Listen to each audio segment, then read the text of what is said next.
Kızım işte dur.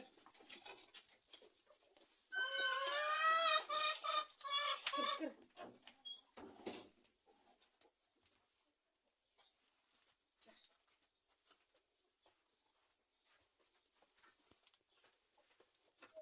At onu.